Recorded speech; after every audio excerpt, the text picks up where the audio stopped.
Muy buenos días, estimados alumnos de la asignatura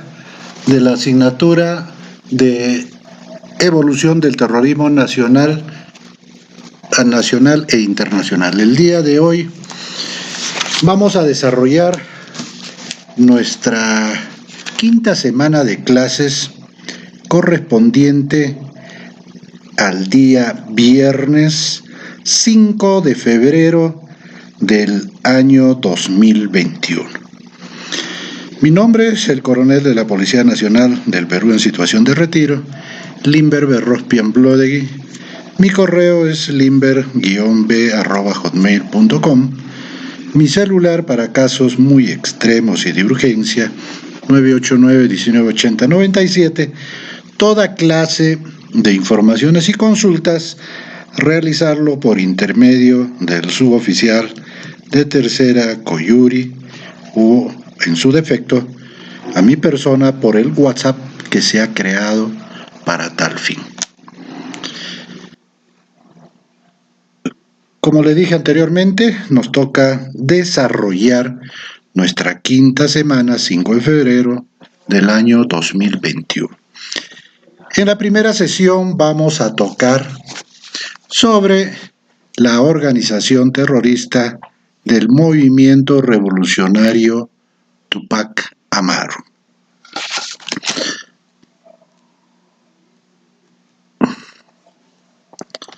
Vamos a partir haciendo o mencionando los antecedentes de esta organización terrorista, Movimiento Revolucionario Tupac Amaru, que tenía una ideología política marxista-leninista, antiimperialista y latinoamericanista. A fines de la década de los 50, varios militantes de la Alianza Popular Revolucionaria Americana, más conocido por todos ustedes como el Partido Aprista del Perú, encabezados por el abogado Luis Felipe de la Puente Uceda, abandonaron sus filas criticando sus posiciones reformistas y fundaron el APRA rebelde en el año de 1962. Este grupo disidente se autodenominó Movimiento de Izquierda Revolucionaria. Lo vamos a encontrar o lo van a encontrar ustedes en las copias o en el sílabo como MIR-EM, ¿no? Entonces, ¿qué quiere decir? Esto significa que es el movimiento de izquierda revolucionaria, ¿no? EM es el militante. Y asumió como ideología el marxismo-leninismo antiimperialista y latinoamericanista.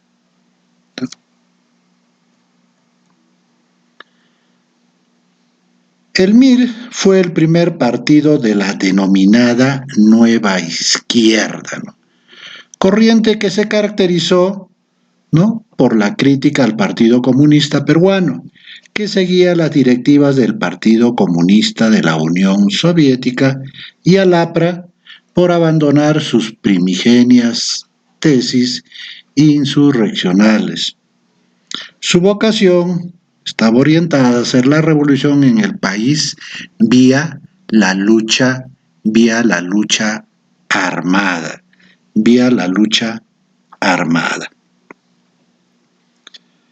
Su negativa a adscribirse a uno de los faros de la revolución de entonces, ¿no?, la Unión de las Repúblicas Socialistas o la República Popular China, y por ende se negaban a someterse al tutelaje de sus respectivos partidos.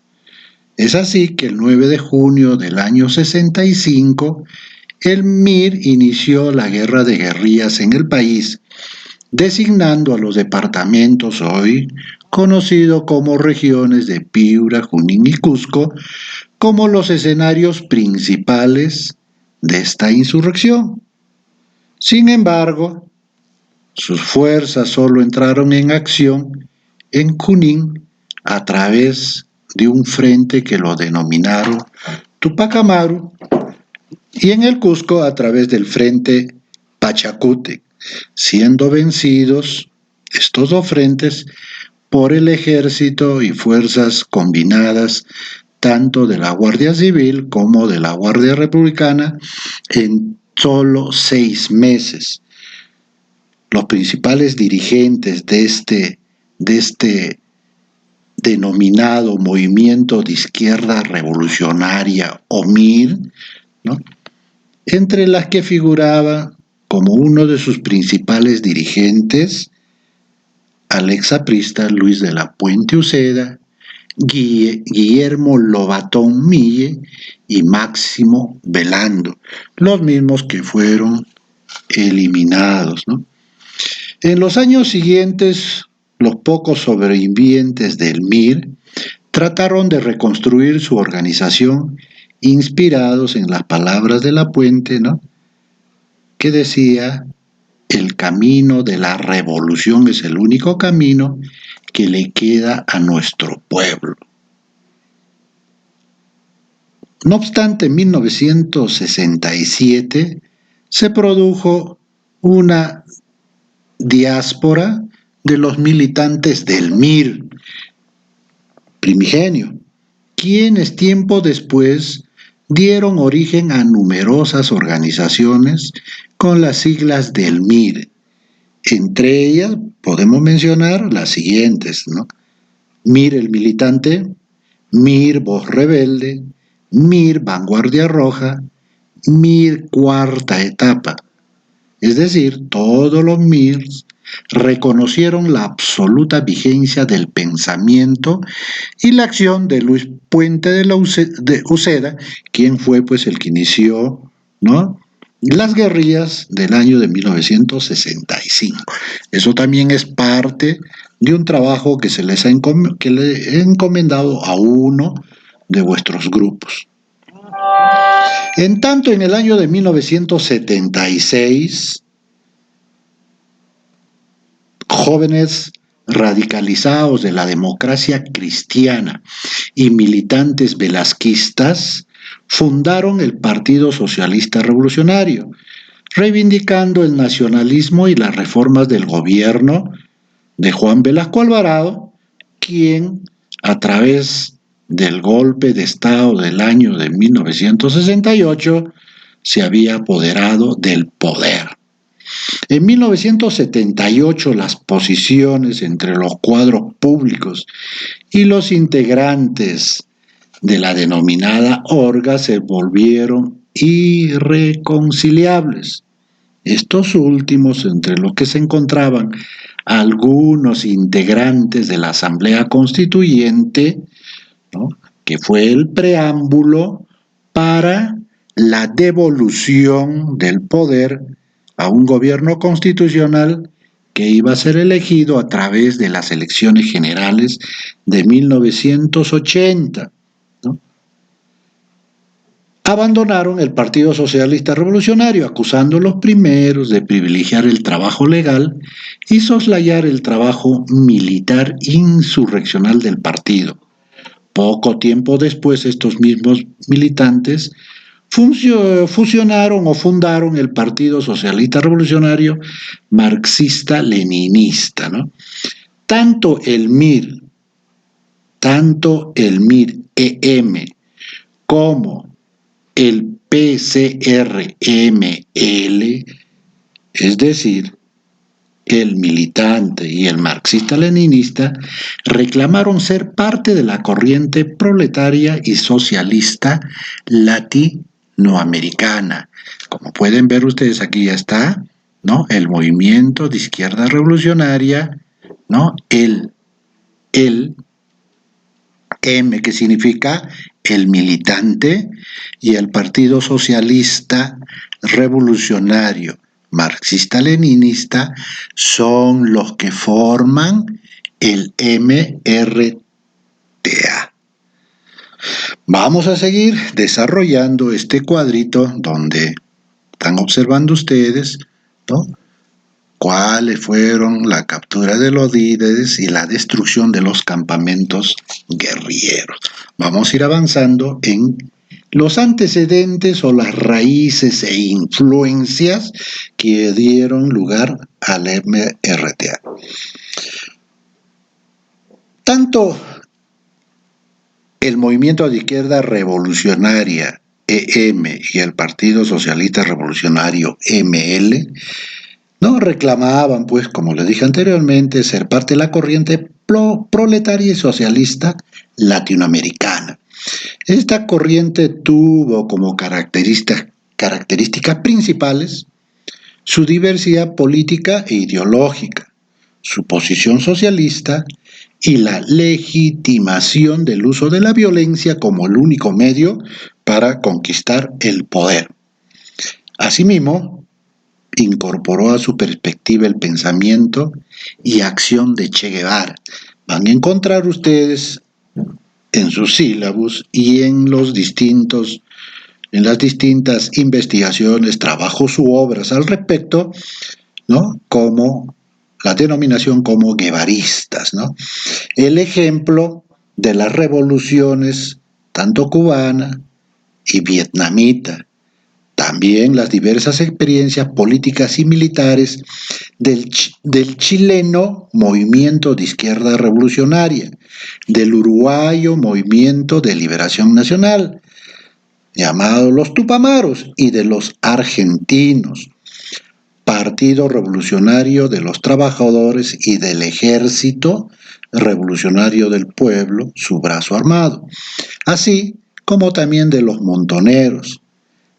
Estos asimilaron la teoría de la dependencia y otros enfoques del pensamiento social latinoamericano, como lo hemos mencionado en esta lámina anterior que dice latinoamericanista. Muy bien, entonces continuamos. Muchos de los aspectos que les he mencionado fueron compartidos en buena medida por otras organizaciones y partidos políticos de la izquierda peruana durante esos años, y no solo por estos que manifestaban, ¿no?, ser parte de esta corriente. Estos últimos, es decir, el MIR-EM y el PSR-ML, durante estos años se vieron revitalizados con el triunfo del Frente Sandinista de Liberación Nacional en Nicaragua en julio de 1979, cuando logran conquistar el poder. También surtió un gran efecto el triunfo de la Revolución Cubana de 1959, ¿no? En 1975, el general Juan Velasco Alvarado fue relevado de la conducción del gobierno por el general Francisco Morales Bermúdez. Poco tiempo después se desató una crisis económica y social sin precedentes. Yo ya, el 1 de enero de 1979, me encontraba laborando como subteniente de la Guardia Republicana del Perú, y en el año de 1975 era cadete del primer año. Entonces, esta coyuntura dio lugar a que el presidente Morales Bermúdez, ¿no?, anunciase el retiro de los militares del gobierno y convocó a elecciones para elegir a una asamblea constituyente con la finalidad de redactar una nueva constitución que regiría los destinos del país en los próximos años. Es así que se da la Constitución del año de 1979, la misma que es reemplazada por la Constitución de 1993, promulgada por Alberto Fujimori. Esta coyuntura que se presentaba en el país planteó pues un serio dilema a todos los partidos de las organizaciones de la izquierda nacional que en ese entonces se encontraban totalmente activos, ¿no? Con mucha presencia a nivel nacional. Y casi todos planteaban que la lucha armada era el único medio legítimo para acceder al poder y que cualquier concesión debería ser entendida como participación en el sistema, ¿no?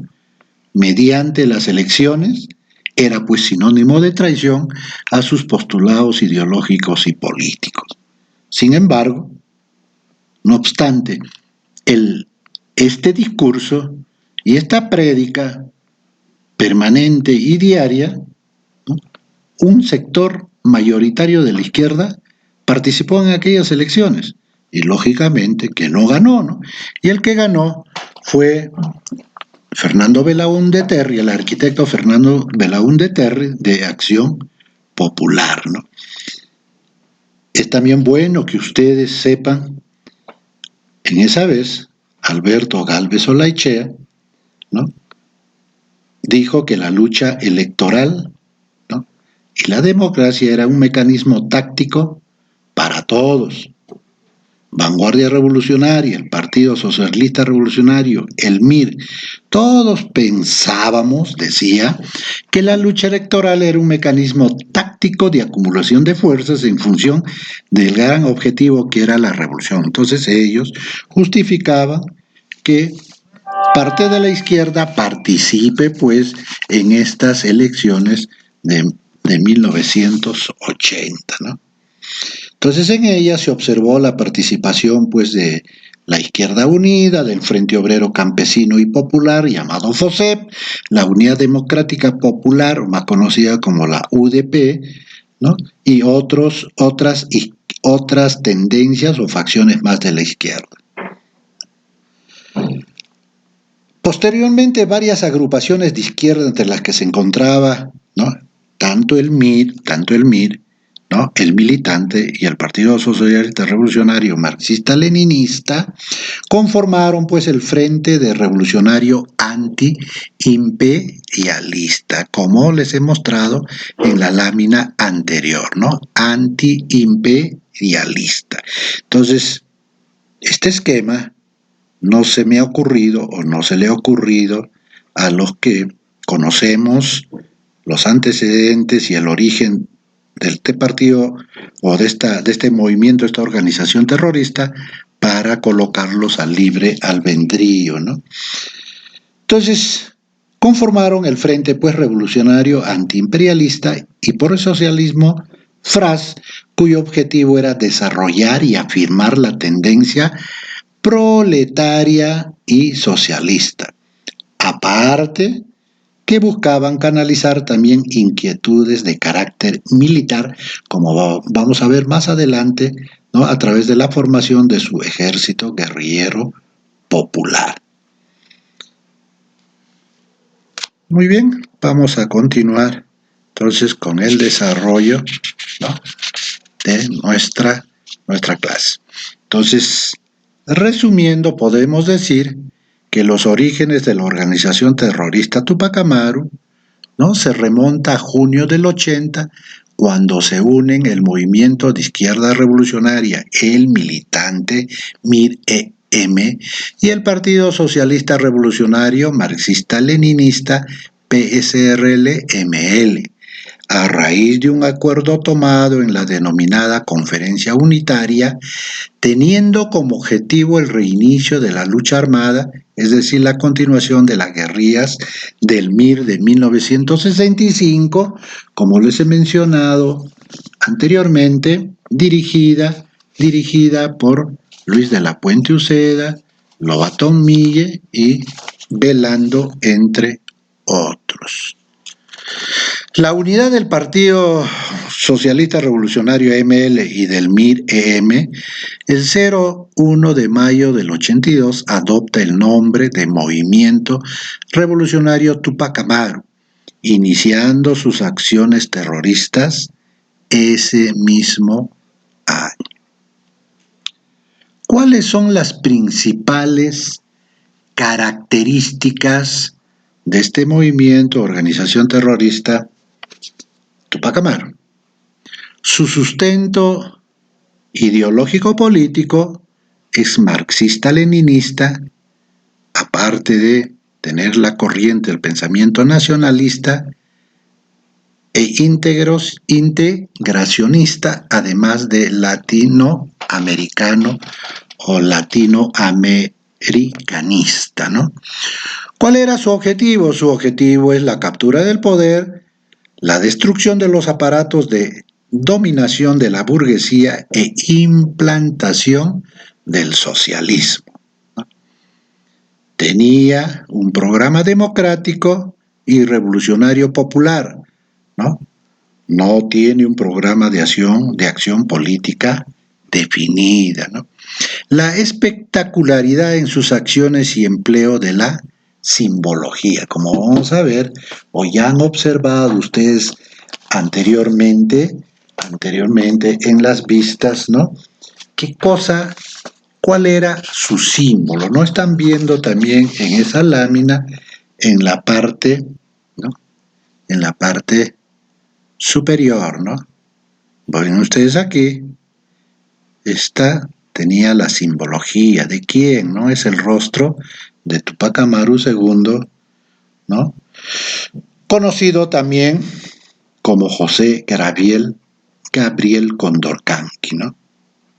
Entonces, el MRTA, para sintetizar, se autodefine como una organización político-militar integrada por la clase obrera, ellos son los proletarios, los explotados y los oprimidos del Perú, cuya ideología es el marxismo-leninismo, teniendo como principal objetivo organizar y dirigir la guerra revolucionaria del pueblo para derrocar al gobierno legal y establecer un poder popular que conducirá a la edificación o implantación del socialismo, ¿no? Entonces, el símbolo del movimiento revolucionario Tupac Amaru presenta pues los colores de la bandera peruana, ¿no? Es decir, el blanco y rojo, ¿no? Con la imagen del Inca Tupac Amaru, llamado también José Gabriel Condorcanqui. Al centro, ¿no? Al centro y en medio de una porra incaica, esta es la porra incaica, está un fusil en forma de B que significa, ¿no? La victoria, ¿no? El símbolo de la victoria. Y bajo de estos tienen pues, ¿no? Las siglas del movimiento revolucionario Tupac Amaru.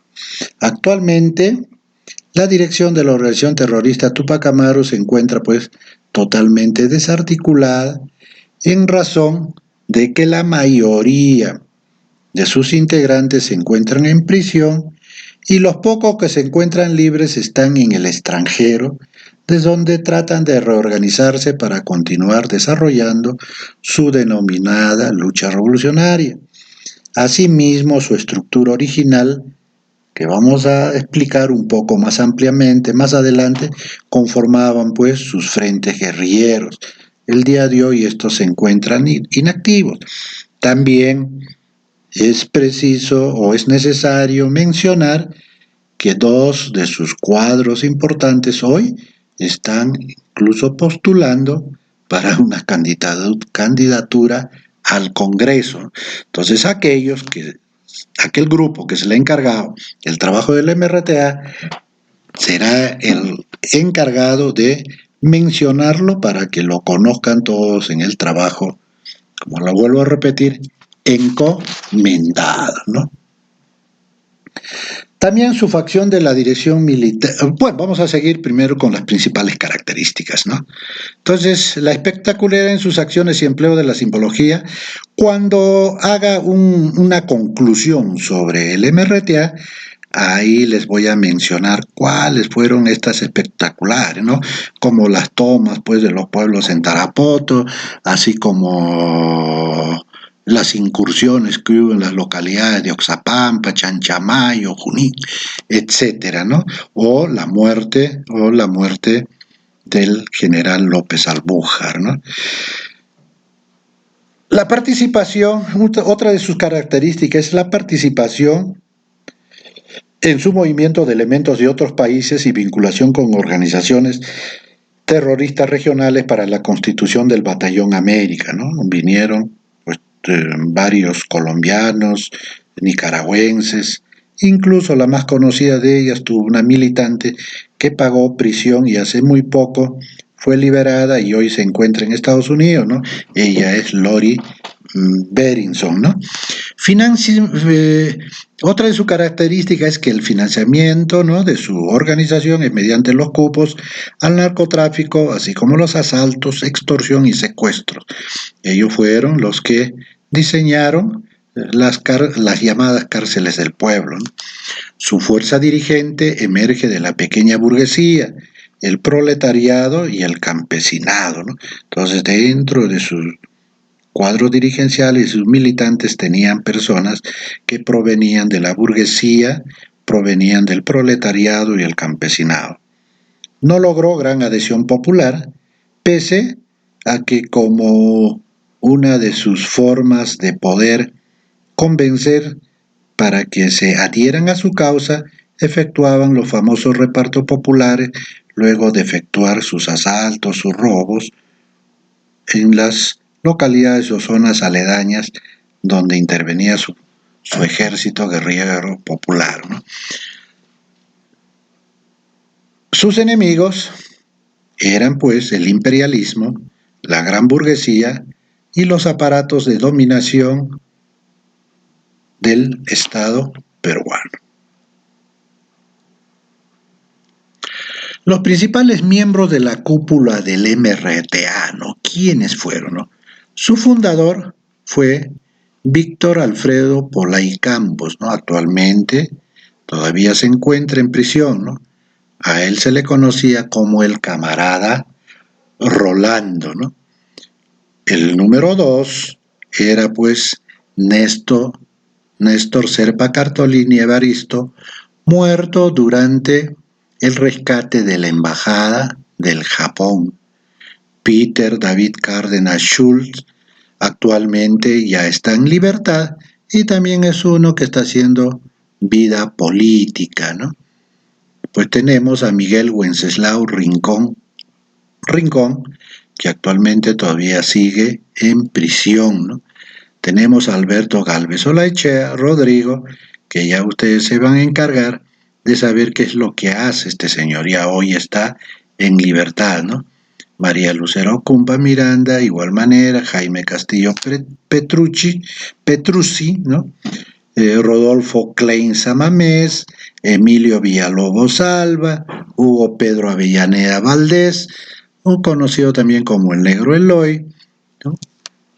Américo Carlos Gilboni Conde, está también una figura conocida en el ámbito político del país, fue 2 veces gobernador regional de Lambayeque, congresista, y hoy está acusado de delitos relacionados pues hasta con el narcotráfico lo han relacionado, ¿no? Él se llama Yehude Simón Munaro, ¿no? Aparte tenemos a Edgar Enrique Cagua, a Vázquez Arangue, Guillermo Vivanco, Antonio Soto, Segura Sawinco, Delia Rosaura Coragua, Juan Antonio León, etcétera, etcétera. Entonces ellos eran los principales miembros de la cúpula del MRTA. ¿Cuál era su tesis estratégica, ¿no?, de esta organización terrorista? El objetivo de su revolución era pues la conquista del poder para la destrucción de los aparatos de dominación burguesa y construcción del socialismo, ¿no? Consideran como enemigos al imperialismo, a la gran burguesía y los aparatos de dominación. Estos eran producto del Estado, de las fuerzas del orden y los partidos, ¿no? Y la fuerza dirigente de la revolución es el proletariado, es decir, la clase obrera, en alianza con el campesinado. Este era su estrategia, su tesis estratégica, ¿no? Y se decía que para la consecución de sus objetivos, teóricamente, la lucha revolucionaria atraviesa por 3 etapas, ¿no? ¿Cuáles eran estas etapas? La defensa estratégica, la preparación ofensiva estratégica, la ofensiva estratégica, a fin de generar el equilibrio estratégico y hacer frente también a la estrategia que desarrollan las fuerzas del orden, es decir, las Fuerzas Armadas y la policía, ¿no? Que es una ofensiva estratégica, la consolidación estratégica y la defensa estratégica. ¿Cuáles eran las modalidades del accionar del MRTA? ¿Cuáles eran las modalidades? Los ataques contra el personal y locales de las fuerzas del orden, el secuestro y extorsión de empresarios, asesinato de miembros de las fuerzas del orden, autoridades y personas civiles, sabotajes con explosivos y acciones armadas con concentración de fuerzas, acciones conjuntas, es decir, toma de pueblos, barrios, embajadas, locales públicos, agencias noticiosas y ataques simultáneos. Paralelamente a eso también desarrollaron y ejecutaron saqueos en mercados y tiendas y reparto de mercaderías robadas a pobladores de asentamientos urbanos con la finalidad de ganar adeptos a su causa, ¿no? Para todo esto siempre empleaban, ¿no?, el desarrollo de las tácticas militares, ya que muchos de ellos habían sido adiestrados tanto en Nicaragua, El Salvador, Cuba y otros lugares donde se desarrollaron la guerra de guerrillas y las revoluciones, ¿no?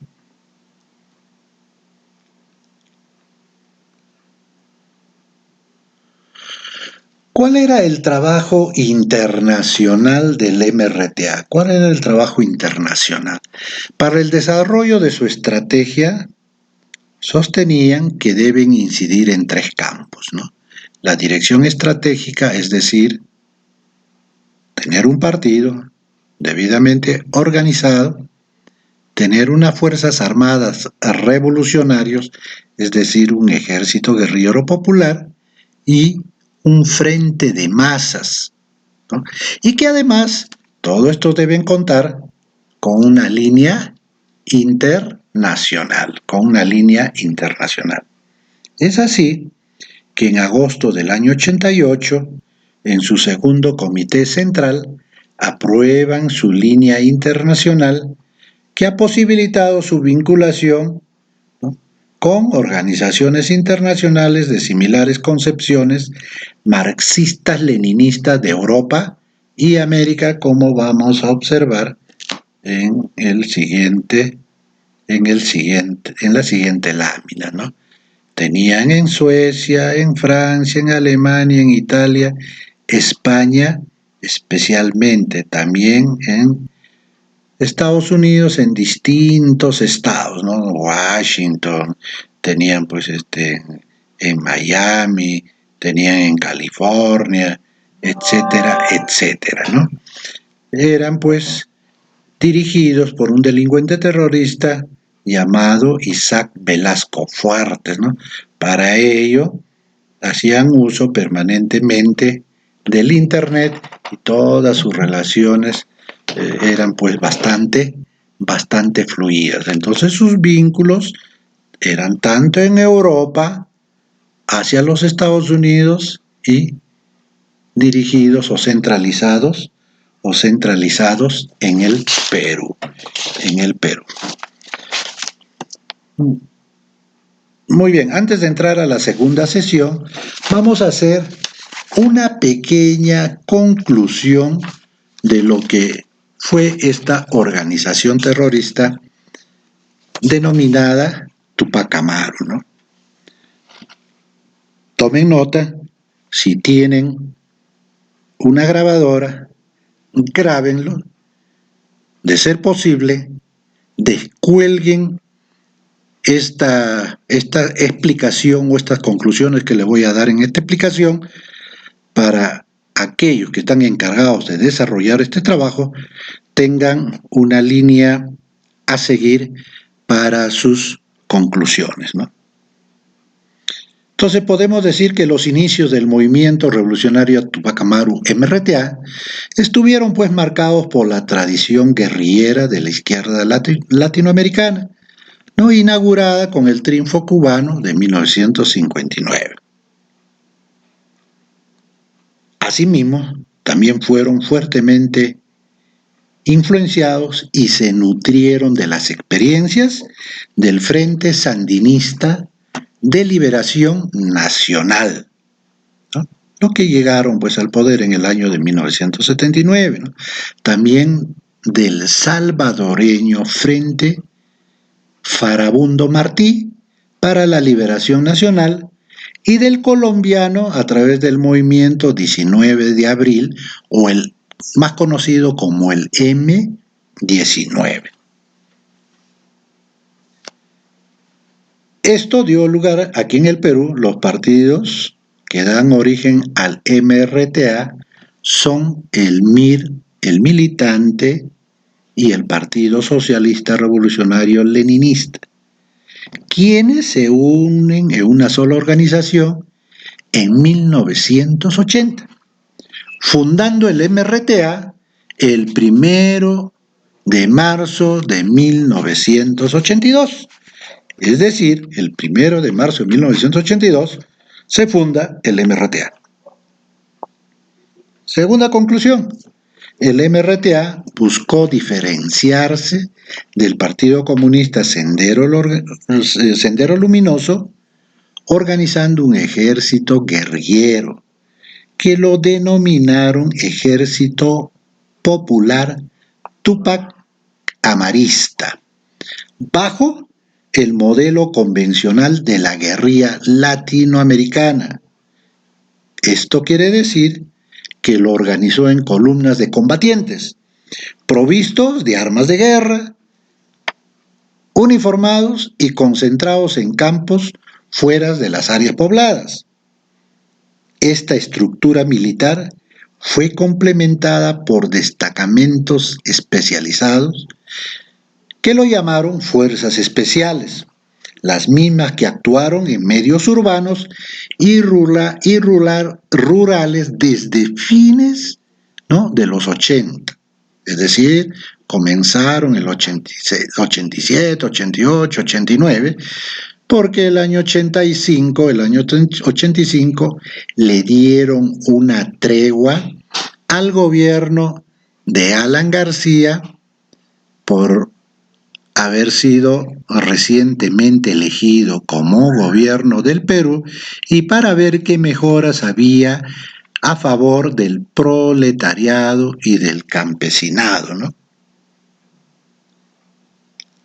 Tercera conclusión, el MRTA, ante un contexto internacional donde la lucha armada de las guerrillas de El Salvador, Guatemala y Colombia venían cobrando auge, y en el contexto nacional el Partido Comunista Sendero Luminoso venía creciendo y expandiéndose, ingresa pues en 1984 a desarrollar su lucha armada, convirtiéndose en un nuevo actor del conflicto armado interno, posteriormente denominado como terrorismo, alejándose de esta manera de su postulado guevarista, ya que éste indicaba que no se debe iniciar la lucha en aquellos países donde existiesen regímenes democráticos.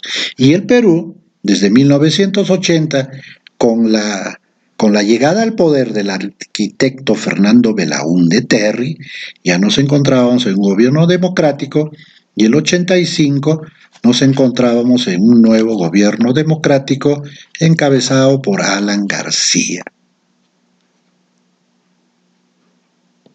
Otra conclusión. En su accionar el MRTA se caracterizó por cierto voluntarismo que lo llevó a ejecutar acciones sin mayor perspectiva política, la que se circunscribía, ¿no?, a una simple propaganda armada. Ejemplo de ellos es la toma de varias ciudades en el departamento de San Martín, las que luego, ante la inminente presencia de las fuerzas del orden, la abandonaban sin mayor efecto y relación con los objetivos declarados por este grupo subversivo. Quinta conclusión. En agosto de 1985, un año después de haber iniciado su guerra revolucionaria, tal como les mencioné anteriormente, el MRTA suspendió sus acciones militares contra el gobierno entrante de Alan García, ¿no? Asimismo solicitó dialogar con el gobierno aprista en búsqueda de una salida política a sus demandas. Este mismo pedido de diálogo también lo efectuó más adelante, ¿no?, del año 91 o 90, no, a finales del 90, 92, y finalmente en la toma de la residencia el año de 1997 con Serpa Cartolini, ¿no? En 1986, el MRTA reinicia sus acciones ante el fracaso, pues, de su pedido de diálogo y de no ver mayores resultados de las que ellos demandaban, ¿no? Y entra en una dinámica de acumulación de fuerzas, donde progresivamente su perspectiva militar va primando sobre los objetivos políticos de los MRTistas. En este sentido, el MRTA no logra elaborar propuestas políticas viables y tampoco que estén articuladas a un programa de gobierno que respondiese a la coyuntura del momento, ¿no? Como resultado, el MRTA fracasó en su intento de ganarse a la población e incidir en la vida política nacional, ¿no?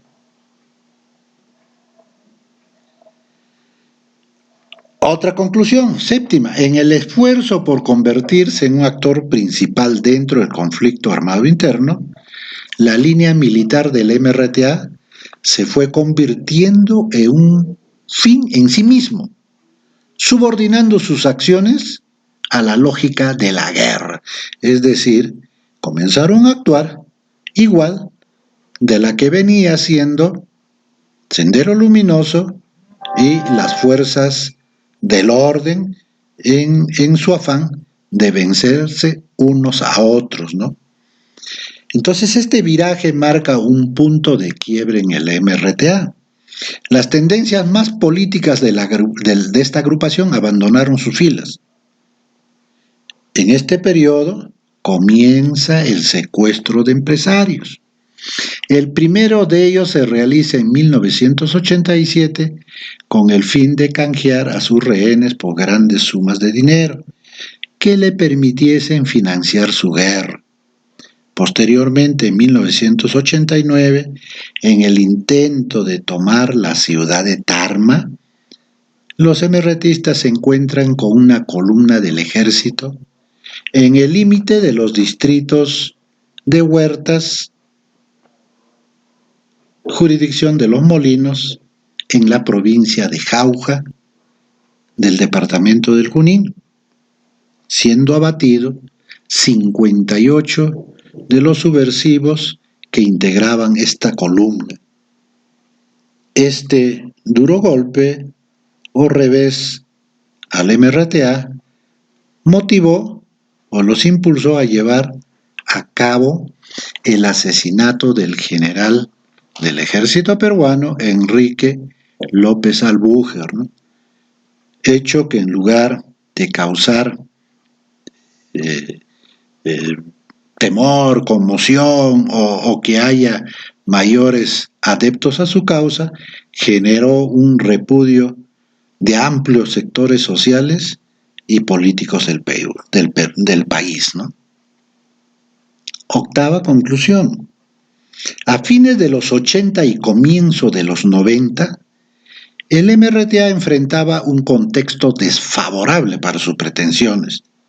Por un lado, como hemos hablado anteriormente en el ámbito internacional, luego de haber desplegado su trabajo internacional, sus proyectos políticos y militares que animaron las acciones del MRTA, ¿no? O fracasaron o se encontraron algunas de ellas con salidas políticas, ¿no? Tales como los acuerdos de paz firmados por las guerrillas de Guatemala y El Salvador, ¿no? En tanto que en el ámbito nacional, el país atravesaba una grave crisis económica, social y política, la más grave que yo he podido observar y que he vivido, ¿no? Y que he vivido de los muchos años de vida que ya tengo, ¿no? Comenzó el año 87, 88, 90, la que dio lugar posteriormente al gran shock, denominado posteriormente como el Fujishock del año 90, ¿no? También la izquierda se desintegraba, en tanto sus postulados socialistas quedaban pues seriamente cuestionados, ¿no? Mientras que el Partido Comunista Sendero Luminoso, a fines de los 80, comienzo de los 90, tenía prácticamente hackeado al país con su accionar terrorista, que en el imaginario colectivo equiparaba, ¿no?, a ambas agrupaciones. Novena conclusión. Internamente, en tanto, el MRTA sufría también su propia crisis. Así, en el año de 1992, el MIR, vanguardia revolucionaria, que era uno de sus cerebros, se separó de sus filas.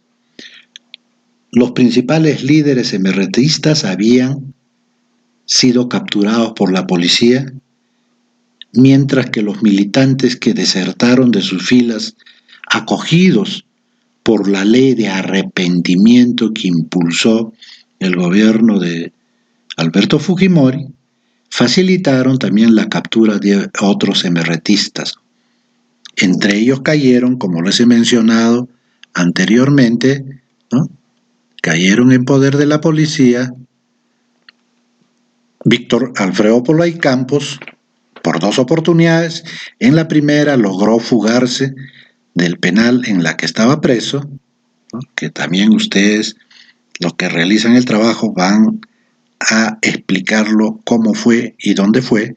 Posteriormente fue recapturado, ¿no?, por inmediaciones de San Borja, gracias a hoy ya en situación de retiro el coronel Fernando del Boy González, ¿no?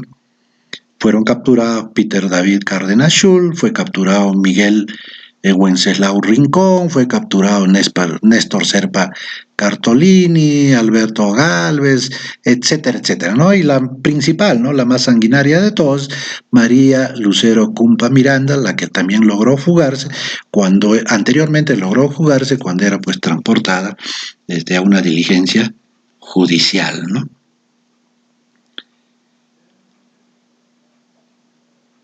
Todo esto facilitaron pues la captura de otros MRTistas, es decir, la ley de arrepentimiento, ¿no?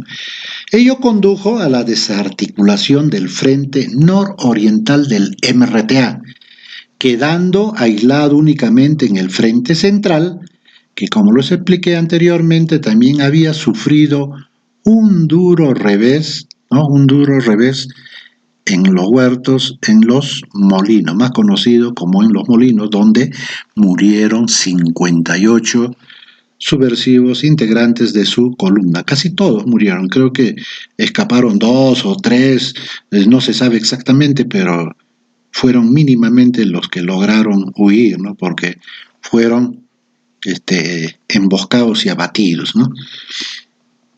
Desde aquí, ¿no? Es decir, desde este frente conocido como el Frente Central, la Dirección Nacional del MRTA diseñó su última acción, que muchos de ustedes la habrán leído o lo habrán visto en los documentales y en las películas que se han propalado sobre la toma de la residencia del embajador japonés en el Perú, con su intención de canjear a sus presos por todos, ¿no? Por sus presos, así como por las personas que habían sido secuestrados, ¿no? El 17 de diciembre, un comando integrado por 14 MRTistas logran tomar la residencia que habían mantenido secuestrados a 72 rehenes durante 120 días, ¿no? Al cabo del cual estos últimos son rescatados mediante el operativo conocido por todos ustedes como Chavín de Huántar. Todos los emerretistas, es decir, los 14, murieron. Este desenlace marca el inicio del fin del MRTA. Entonces, esto es en síntesis las conclusiones de lo que fue este movimiento revolucionario Tupac Amaru, aunque también, igual que Sendero Luminoso, su ideología, especialmente en el extranjero, aún se mantiene latente, ¿no? Se mantiene latente. Ya es necesario que ustedes también investiguen sobre los actos de terror contra las minorías sexuales que generalmente cometía pues este grupo subversivo, tan igual que lo hacía Sendero Luminoso, ¿no?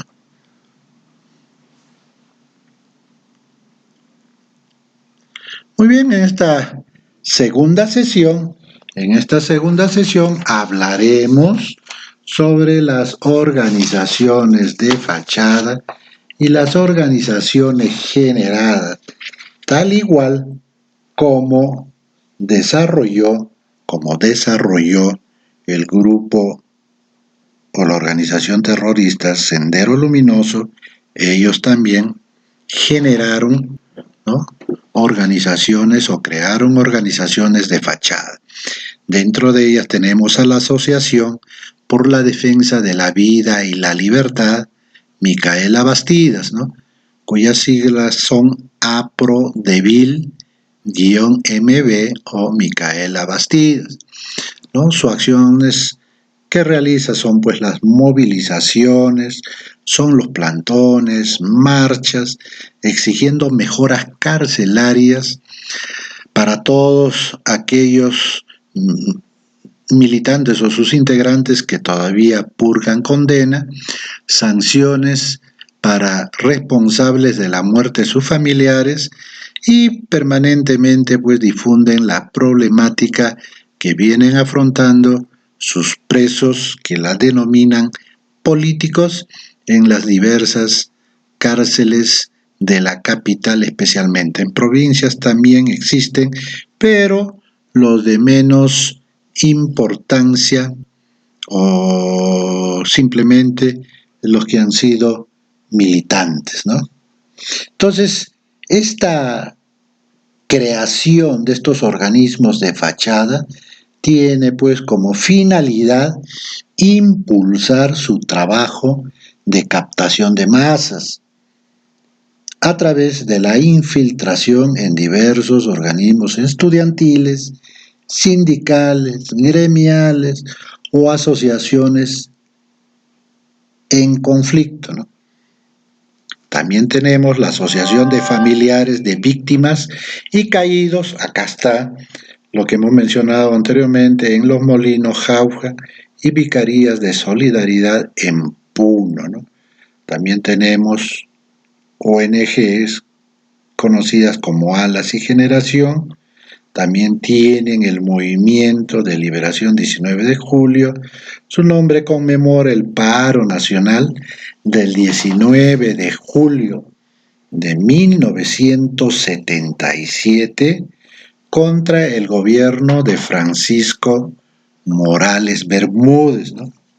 También esta organización o este movimiento tiene presencia en las universidades nacionales,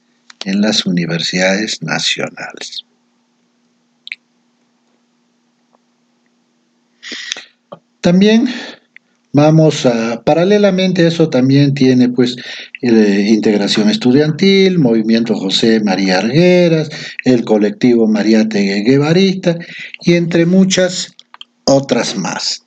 Ahora hablaremos algo sobre las agrupaciones de familiares creados en el extranjero en solidaridad con los militantes de Tupac Amaru detenidos en el país.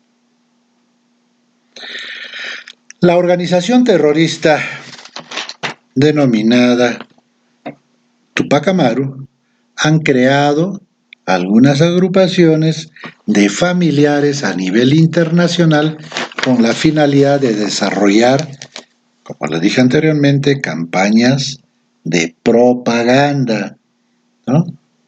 En solidaridad a sus principales cabecillas, siendo estas el Comité por la Liberación de Víctor Polay Campos, más conocido como el camarada Rolando, ¿no? El camarada Rolando. Este organismo fue creado en Chile y en el Perú. Tiene como responsable al poeta Rosín Valcárcel Carnero. También han creado un comité por un juicio justo para Víctor Polay Campos, ¿no? Esta organización está presidida por Otilia Campos, viuda de Polay, es decir, la madre de Polay Campos, ¿no? Integrada por algunos familiares cuya sede principal está en Santiago, la capital de la República de Chile, ¿no?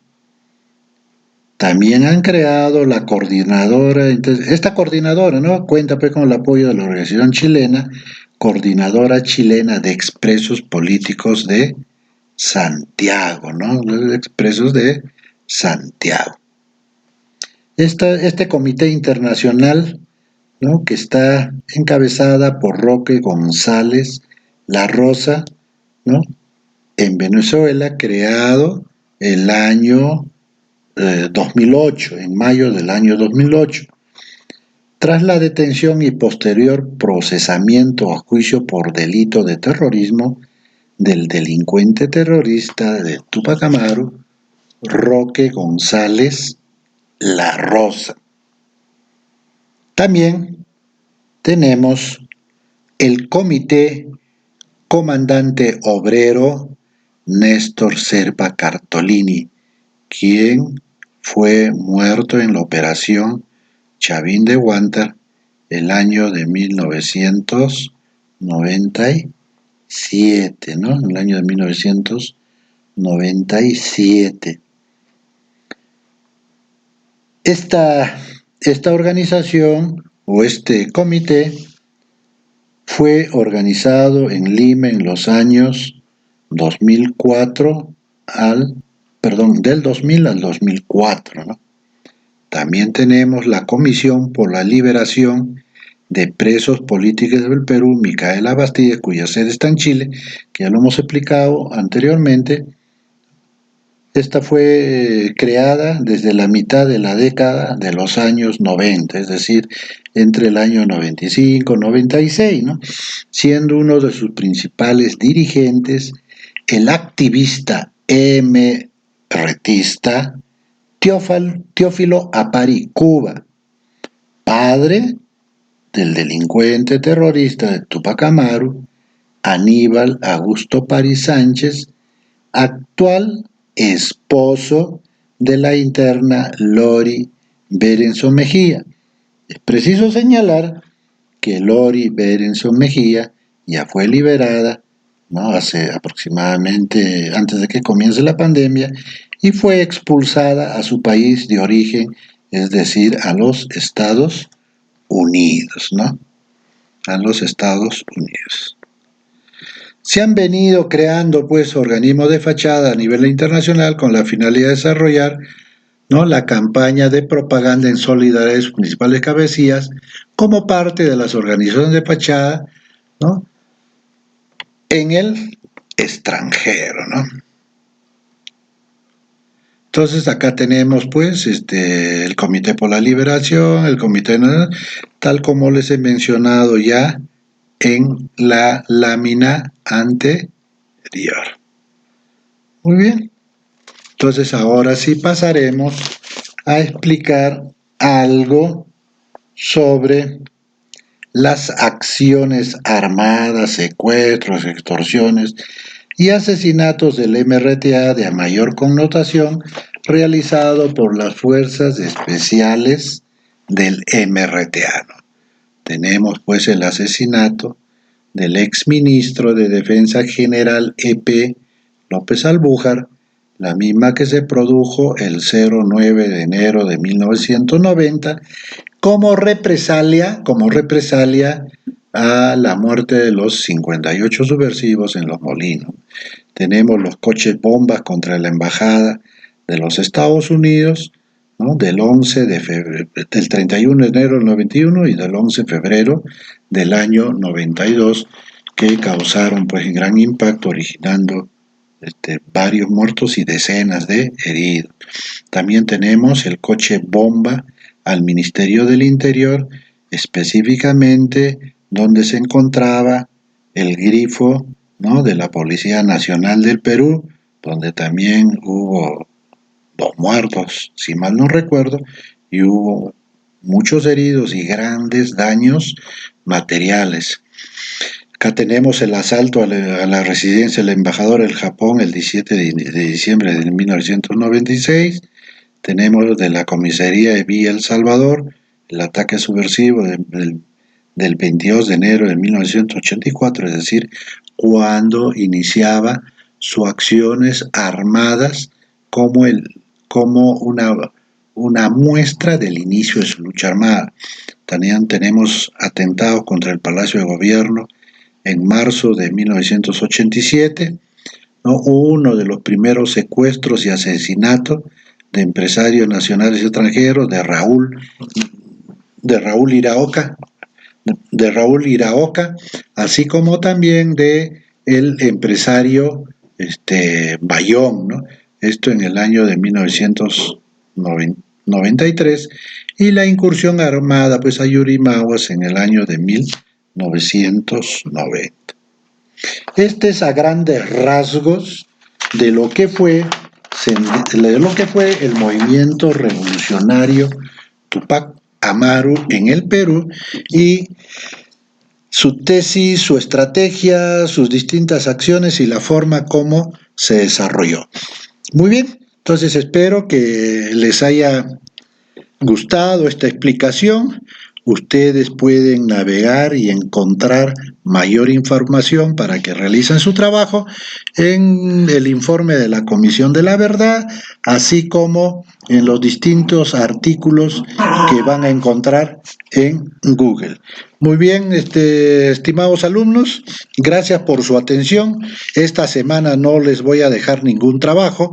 La próxima semana van a tener un nuevo trabajo, entonces aprovechen su tiempo para poder ir ya bosquejando cómo van a realizar su trabajo aplicativo grupal. Muy buenos días, Dios mediante, nos vemos la próxima semana. Gracias.